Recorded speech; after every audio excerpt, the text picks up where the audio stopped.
Hey, we're going to see if this is working now. It looks like we're working. So we are live. Here it is, 4 p.m. Eastern Standard Time as promised, and happy to be here to talk to you today about fear. We are doing some testing, so sometimes will appear, today we're trying it on the phone, so we're going to see how this works. The other day we tried it on the computer, and we're just kind of seeing, checking different levels and how things are working. So happy to be here today. So there's been a lot going through my mind about the subject of fear, because fear is something that affects every one of us, and it affects us, likely all of us, on a daily basis. So it's something that we're all affected by, and it's something that we actually have control over. Fear is not something real. Fear is something that is in our mind. It's a mindset, and we can stay in fear as long as we choose, or we can choose to get out of fear. Hey Dave, I see you. Good to have you. David First, I have known since kindergarten, and I have many fond memories of David. Kevin Long just joined. I'm happy to have you, Kevin. I met Kevin at an Internet Marketing Summit. He was one of the speakers along with myself there, and we had great times, and I look forward to seeing him in Las Vegas as well. So let's see, so we're talking about fear today. So I wanted to tell you, I saw something today that really kind of sparked the reason that I want to talk about fear. And just so that you know, normally I do videos scripted with a teleprompter, and now Dave's saying hi. Hi, Dave. And now we're doing this Kimberly unscripted, because I feel it's important to be able to, just kind of share off the cuff about things that are important in our lives, and this live is a wonderful way of doing it. We're actually syndicating it on different channels, so I'm really excited to see how this ends up when it's all said and done. So fear. So I got this message from somebody actually in my church, and we have this little group, and this message came through, and it was talking about fear, and it was very inspiring to me. So I'd like to thank Bruno for that, because he's the one that sent that out. It's like a, what's that called? An acronym? Is it an acronym? When they, yeah, it's called an acronym, I guess, when you have a representation for every letter. So it said fear can stand for fear everything and run. So fear everything and run, or face everything and rise. And I thought it was so beautiful, because we can choose in any moment whether we're going to fear something and cower down and run away and feel angry and confused and annoyed and jealous and all of that, or we can choose if we're going to stand and rise and be mature and get over fear. Hey, Cole, I know it says Brandon Cole, but I worked with Cole at America Online. We were on the RST team, and it's good to see you. So yeah, and Kieran, let's see, I think that's the first time we've met. So welcome, happy to meet you. I think it's Kieran. Anyways, so we're talking about fear. Now, a couple of things is that fear can display in our lives in a lot of different ways. So when we're feeling confused, when we're feeling angry, a lot of times there's underlying fear. When we're feeling jealous, there's fear. When we're feeling boastful or criticizing. So if we're having to put ourselves up a lot and talk about how great we are, it's probably because there's some underlying fear. If we're criticizing a lot and we find ourselves criticizing other people, the way they look, the way they dress, the way they do this, the way they do that, that is based in fear. If we have hatred in our hearts, that's based in fear. If there's chaos going on, lack of control, lack of not so much control, but lack of order, that's because of some type of underlying fear. The opposites to that would be order, clarity, kindness, peace, feeling safety would be kind of the opposite of fear. Being able to praise people, being loving, being kind, being generous. Those are all the opposites. So we can see that on one hand, we can feel fear and act in a certain way, and on the other hand, we can feel love and act in a completely different way. So speaking of that, sometimes these pop-ups happen on the phone, and they kind of totally throws me off. So it's really kind of a challenge for me to just continue talking through it. Hey, Erin, nice to have you join. I'm glad you're here. So we're talking about fear, and the only way out of fear is through. It's through it. It's going through the fear. It's when the fear comes up, instead of running away, which is one of the options that we have, it's standing and facing the fear. Hello, Erin. Oh, Caroline, hi. We met at a book writing seminar in Rotterdam, and I'm glad you're here. We're going to be getting together soon. Excuse me. So I want to tell you a story about how I learned to get through the fear. We went with a group of my single friends when I was single to Lake Powell in Utah, and we went cliff diving. And this is the first time I'd ever been cliff diving. Patty, hey Patty, this is my cousin-in-law or something like that. And Jitendra, hey Jitendra, my partner in Schema Ninja, happy to have you.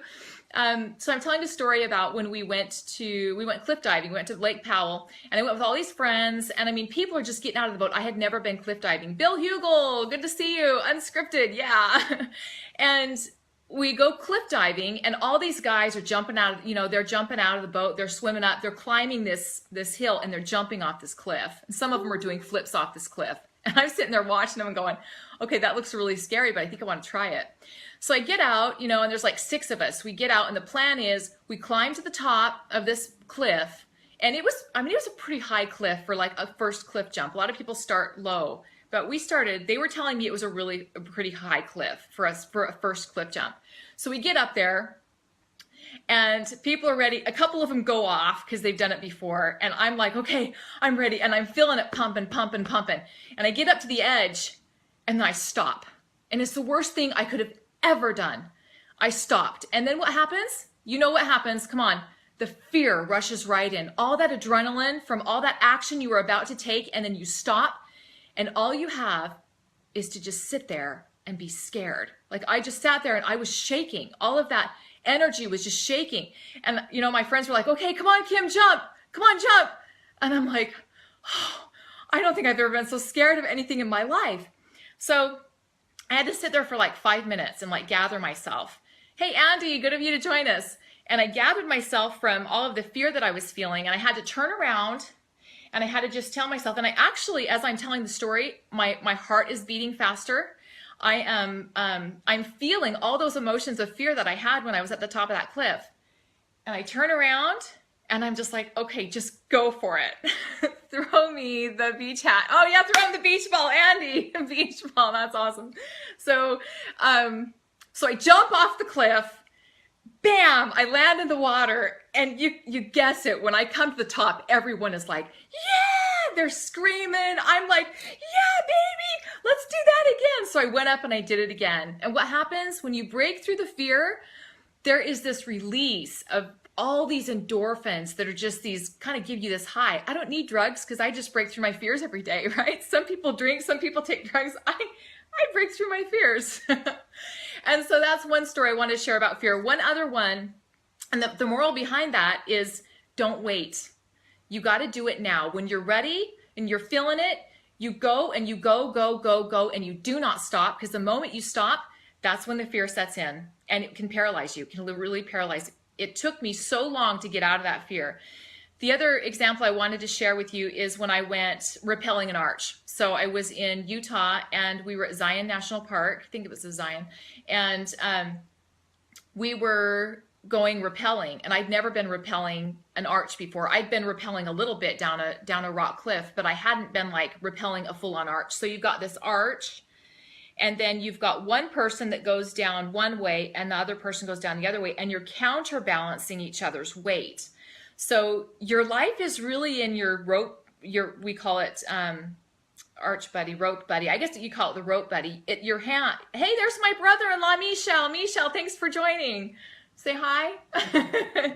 So we're rappelling this arch, and I had to find somebody to rappel with, and I was super kind of scared. I was kind of doing that same thing again. I was hesitating, and when the hesitation comes, the fear comes. And so I was waiting, and all of a sudden everyone else had gone down, and I just about cowered out. I was like, you know what, I'll just go down the regular way. I don't want to rappel down it. And then this brilliant guy just like talked to me and just said, it's really going to be okay. And I really felt like if I didn't do this, it was going to be like this representation of my life that I did not conquer my fear. And so I was like, okay, I'm going to do it. I'm going to do it. So I pumped myself up, and again, my heart was pounding, and I walk out on this arch, which is like literally, I don't know, maybe 4 feet wide, and you're walking and all you see is like cliff below you. And I walk out on this arch, and they hook me up to my rope buddy, and we have to counterbalance each other's weight. So he's like, okay, Kim, keep walking. And I'm shaking so bad. And I'm thinking, if my foot slips, I'm going to fall off this freaking thing and I'm going to die and he's going to die. And this is really what's happening as I'm thinking death, right? So I'm trying to keep a positive mindset. And the guy in the middle who just kind of holds those ropes, because we're not attached to anything. Hey, Harsh, nice of you to join us. Christine and Chris, my cousin, good to see you. So I'm holding on to this rope and lowering myself down, and I'm literally climbing down this rock with, you know, my feet against the rock, and I'm just having to counterbalance. And I'm telling the guy in the middle who's holding the rope, just keep talking to me. Just keep talking. I'm okay, right? I'm okay. I'm okay. Each step, I'm okay. I'm okay. Keep talking. My voice was shaking. My heart was pounding. And you get to a point where you have to let go. So you're going down an arch, and then all of a sudden you run out of, there's nothing left. Hey, Chelsea. And you have to let go of the rock. And at that point, when you let go of the rock, you're completely reliant on your rope buddy. And you hope that he's heavy enough and that you're heavy enough to counterbalance each other. And we totally were. I let go and I screamed like I've never screamed before when I let go. And that rush of coming down, knowing that I conquered that fear, was like one of the best things ever. And even now when I talk about it, it's amazing the feelings that I feel. So just to give you an idea of what fear does to your body, there's actually physical, and you guys know it, you know the physical symptoms of fear. Your heart pounds, your adrenaline increases, you know, a lot of times you shake, and there's a lot of different things that also affects your mind. But I wanted to share, there's a book called Psychosomatics, and it's written by Howard R. and Martha E. Lewis in 1975. That's the year I was born. So this is a really old book. And it talks about a 4-year-old child. This is an actual story. A 4-year-old child goes and she had to get some stitches, and she had a really traumatizing experience having some stitches removed from her forehead. And then she had to go to a dentist a little while later, and she had to get some teeth, some baby teeth pulled. And she got in the dentist chair, and she's 4, okay? She starts freaking out. She is screaming, and so the dentist gave her a little bit of, you know, something to sedate her a little bit so that they could actually get the work done. They pulled her teeth, and she had so much fear, she actually had a heart attack. This 4-year-old had a heart attack. They rushed her to the hospital after pulling the teeth. She had a heart attack in the midst of probably like right after they'd pulled the teeth. It doesn't say in the report, but within minutes, it says actually within minutes, she had a heart attack and she was rushed to the hospital, where two days later she died. And they looked at it and they said it was the adrenaline. Her heart could not handle it. This is what fear can do. One other thing that I thought was just fascinating in the same book called Psychosomatics is about snakebite victims. And what they've done is they've done these studies that 85% of the people who die from snake bites, they can measure the venom in their blood, and they find that there's not enough venom in their blood to cause, hey Elston, there's not enough venom in their blood to cause a death from it. But they actually die of a heart attack from the fear of the snake bite. It's not from the venom, guys. It's from the fear. And so these are 2 amazing studies. There's another one about about pregnancy and conception, which is really interesting, but I'm not going to go through that. And a couple of other examples of fear and what it can do to you in this book. So the other thing I want to talk about real quick is, hey, Aaliyah. Aaliyah's a longtime friend. Love you very much, and I'm glad that you've joined. Your daughter's awesome. I love to watch her on the guitar. And Pradeep, hi Pradeep. And Saul's here. Sorry guys if I've missed you when you've joined. I've just been so enthralled in this story. The other thing I want to share with you is the fact that most people have like a fear of public speaking. And this is something that I do, and it's something that I've always enjoyed doing. Jaiswai, hi, welcome. So when people have this fear of public speaking, there have been studies done, and I learned this when I was in college, that people would rather sooner die than speak in public. So there's this great fear, and maybe it's a fear about what people will think of me. Maybe it's a fear about being exposed or being vulnerable. And maybe that fear is different for everybody, but there is definitely a fear of public speaking. I was taking a public speaking class in college, and I was really looking forward to it. I did a major in communications, and it was actually part of my requirement, and I was super stoked for it. I was really excited. But I've always liked public speaking. It's not been one of my fears. And some other people in class had to take it as a requirement, and they were dreading it, but they had to take it. So we were doing different speeches and we kind of picked our subject, and I showed up for class one day and I had spoken maybe 2 or 3 times in the class previously. It was my day to speak again, and so I got there early and I was kind of setting up my things, and I had some props, excuse me, that I was setting up. And one of the girls from the back of the room, because she always sat in the back because she thought she could hide out there, she said, "So I just have to ask you, do you ever get scared? Do you ever get nervous?" And I was like, "Oh yeah, every time I get nervous." And she's like, "You would never know it." And I was like, "Really?" Because I had never, at that point, I had never recorded myself. It wasn't like we had Facebook Live back then and you could go online and you could then watch and analyze yourself. So she told me that, and I was like, "Really?" And I was like, "No." And so I explained to her how I feel. I said, most of my nervousness comes right before, like when I'm sitting there and I know like within 5 minutes, my name's going to be called and I'm going to have to go, and my heart's pounding, my breathing is increasing. I'm having to just really slow down and, you know, kind of take in the breaths. But once I get up there, and I explained this to this girl when I was really unaware of what was happening, I was just telling her my experience. Once I get up there and start talking, the fear's gone. And so the lesson here is, you see that clock right there behind me? That's a clock. In order to get out of fear, and I told you that I would tell you my #1 fear buster, and that is take time completely out of the equation. Get rid of the clock. And what I mean by that is don't hesitate. If you're going to go jump that cliff, you climb and you jump. If you're going to go rappel that arch, you do it first thing. You don't wait to the last. You do it the first. You're the first one there. If somebody's throwing you a beach ball, you're like, "Give me that beach ball." So you just take action. Action has been my lifeline to breaking through fear. And it's not always easy, guys. It's terrifying. You know, it's terrifying, but you got to go through it. You got to break through it. That's the only way out. The only way out is through. So that is my #1 buster of fear, is taking action. And I want to challenge all of you, because I do this on a daily basis. Look at what I'm afraid of that day, and then just get it done. Hey, Mike from Maine, good to have you. So if you have a fear, identify what it is, and then don't waste time. Within the next 2 days, I challenge you, go accomplish it. If it's asking somebody on a date, if it's telling your wife some bad news or your husband some bad news, if it's being truthful about something you've been lying about for a long time, if it's I don't know, if it's getting online and doing a Facebook Live, get online today and do a Facebook Live. You know, break through the fear. That's the only way that you'll get over it. My son today was telling me about a cute kid in his class who's liked a girl for a long time, and he wrote this nice little love letter to her today. And he put a little ring in this little envelope. I'm not kidding you, this happened today. And he gave it to her. And then he was so like nervous that after he gave it to her, he left.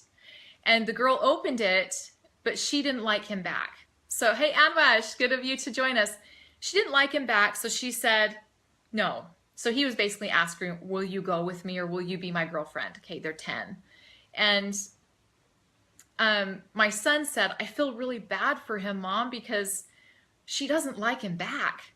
And I was like, yeah, that's going to be hard tomorrow, huh? When he shows up to school and he's anticipating her answer, and everyone else knows the answer's no. But he told the girl, it's better that you're honest with him and you tell her you don't want to go, you know, be girlfriend and boyfriend at the age of 10. No, that you don't like him, than to kind of do it to be nice. And so I was thankful that he was giving that advice to his friend.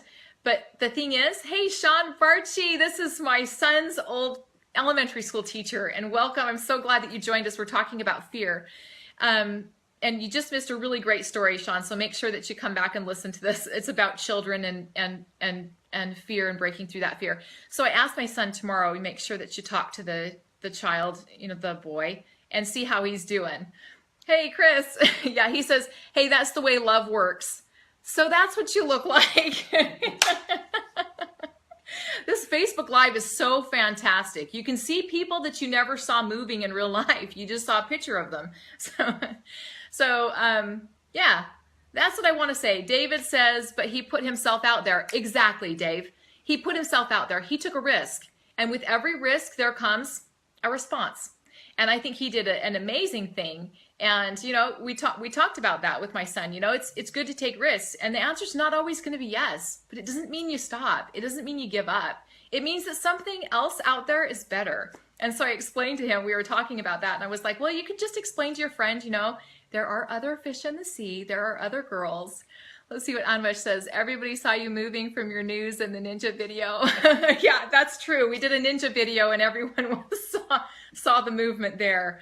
But, and you know, that was breaking through fear as well, because it's not always easy to expose yourself and put yourself out there. My husband has to deal with a lot of crap, a lot of my talking through my fear when, you know, when I have my insecurities, and we all have them.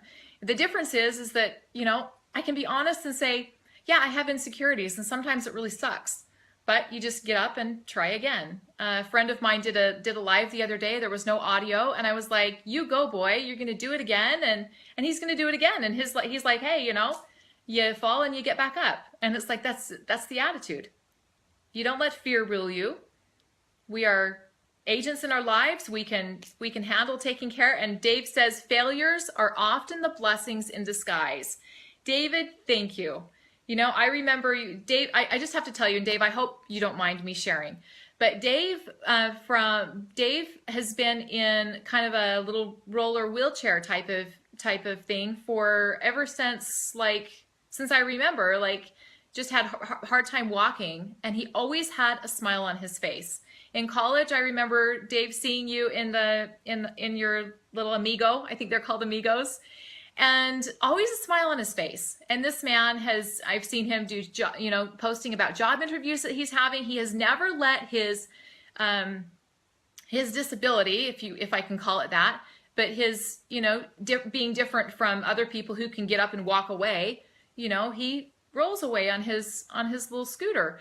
And he has the most positive attitude I have seen in someone, that I thought, how can he always have such a positive attitude when he has challenges that I don't know anything about? And he's smiling. So I hope it's okay that I share that, David. It's from my heart. And you know, we've connected in kindergarten, and we're friends in kindergarten. And I knew you and saw you all through high school and even into college. And what a great inspiration to see somebody who has cerebral palsy. Thank you for giving it a name, because Dave, I really didn't know. So he has cerebral palsy, and he has never let that stop him. He got good grades in school. He was getting really good grades. I remember him being like on honor roll or even high honor roll in my memory. And I'm pretty sure that I'm right, because I remember, Dave, you were always on the top. So there's a great example right there. He has not let that stop him. And he's still going at it. Let's see. She says, damn you, Kim. One of these days I'm going to try out a live. Yes, Chelsea, you go try out that live. And there's my son, Jaden. Jaden's joining us. He's 17, and he actually he's in Utah. So he's joining us at you know, his time. And I'm glad you're here, Jaden. Good to see you. And I'll have Preston call you tomorrow too. I did tell him you called. All right, guys, I'm going to shut that down. Let's see, one more time for those of you just joining. The challenge is, whatever it is you're afraid of, go out and handle it in the next 2 days. If it's trying a new food, if it's asking somebody on a date, if it's giving some bad news, if it's signing up to speak somewhere, whatever your fear might be, identify it and then go conquer it within the next 2 days, and don't wait. That's all I have today for this unscripted Kimberly, and I'll see you again. Next time is going to be, what's today? Thursday. It's going to be Tuesday, 4 p.m. Eastern Standard Time. We'll be going live with another subject that will hopefully inspire you and help you to do great things in whatever you do in life. Love you guys. Take care. Bye.